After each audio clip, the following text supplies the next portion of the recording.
মনোবীক্ষণ polyclinic, চিকিৎসার জগতে এক দশক। এখন এখানে সব বিষয়ে ডাক্তারবাবু একসাথে তলায়। ফোন করুন 7477799515 এই নম্বরে। লালগোলার নাকা চেকিং এর সময় গ্রেফতার হেরোইন সহ একজন। উদ্ধার হয়েছে 400 গ্রাম হেরোইন। কে বা কারা এই পাচারের সঙ্গে যুক্ত তার তদন্তে নেমেছে পুলিশ। আপনার আনন্দে আমাদের উদযাপন, বিয়ে হোক বা পার্টি, বহরমপুরে এবার luxury banquet hall at golden retreat.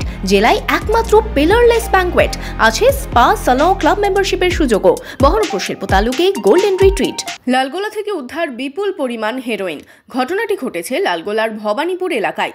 Police সূত্রে জানা যায়, শনিবার রাতে লালগোলা থানার পুলিশের হাতে নাকা চেকিং এর সময় ধরা পড়ে এক সন্দেহভাজন ব্যক্তি। ধৃতের কাছ থেকে মোট 400 গ্রাম হেরোইন উদ্ধার হয়েছে। ধৃত ব্যক্তির নাম নূর সেলিম। তিনি নলডহরি নতুন গ্রাম এলাকার বাসিন্দা। রবিবার ধৃতকে 10 দিনের রিমান্ড চেয়ে বহরমপুর কোর্টে পাঠানো হয়েছে। কে বা কারা এই পাচারে যুক্ত তার তদন্তে পুলিশ। ওরা সেই স্পেসিফিক ইনফরমেশন আসার পরে আমাকে ওসি লালগোলা ফোন করলো। তারপরে আমার ইনস্ট্রাকশনে একটা ওরা সার্চ পার্টি রেডি করলো। তারা নাকা করেছিল এই দেওয়ানসরাই, যেটা লালগোলা টিচার্স ট্রেনিং কলেজের সামনে। তারপর ওখানে একটা সাসপেক্টেড ছেলেকে ধরা হয়।